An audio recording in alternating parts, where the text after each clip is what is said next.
ఎన్టీఆర్ జిల్లా జగ్గేపేట నియోజకవర్గం వాచవాయి మండలం లింగాల గ్రామంలో మాజీ శాసన మండలి సభ్యులు తొండపు దశరథ జనార్దన్ మాట్లాడుతూ చంద్రబాబు నాయుడు ఢిల్లీకి వెళ్తే రాష్ట్ర ప్రజల సమస్యలను నడుము బిగించి ఒక కలం పోటుతో 15,000 కోట్లు తెచ్చారని, గత 5 సంవత్సరాలలో గత ప్రభుత్వం చేసింది ఏమిటని, 151 మంది ఎమ్మెల్యేలు 31 మంది పార్లమెంటు సభ్యులు ఉండే రాష్ట్రానికి ఏం జరిగింది ఏంటని అన్నారు.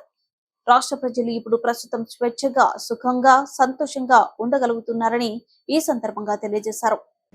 15,000 కోట్లు ఇస్తే ఉపయోగం ఏంటంటే, అమరావతి అనేది ఉపాధి సంపద కేంద్రం.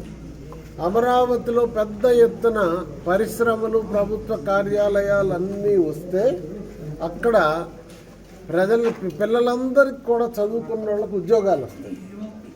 ఈ ఉద్యోగాలు పేద పిల్లలు, రైతుల కుటుంబాలు, కార్మికుల కుటుంబాలు, అన్ని కుటుంబాల వాళ్ళకు కూడా అవకాశం వస్తుంది. అంతేకాకుండా వీళ్ళందరికీ ఉద్యోగాలు వచ్చి అక్కడ పన్నులు కట్టడం వల్ల రాష్ట్ర సంపద పెరుగుతుంది.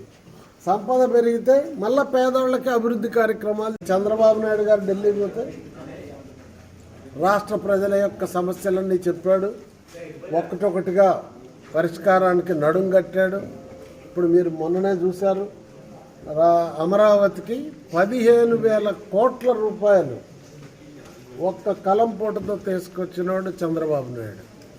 మరి 5 ఏళ్లలో ఏం చేశారు? 151 మంది ఎమ్మెల్యేలుండి 31 మంది పార్లమెంటు సభ్యులుంటే రాష్ట్ర ప్రజలకు ఒరిగిందేంటి? వాళ్ళ ఆస్తులు పెరిగినాయి, కానీ గోదావరి నీళ్ళన్నీ పట్టుసీమ ద్వారా కృష్ణా డెల్టాని పండించవచ్చు.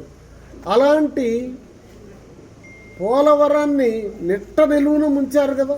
ఇప్పుడు డయాఫ్రమ్ వాల్ మళ్ళా 900 కోట్లు పెట్టి కట్టాల్సి వస్తుంది కదా.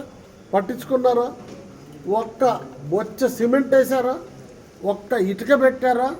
ఒక తట్ట మట్టి వేశారా?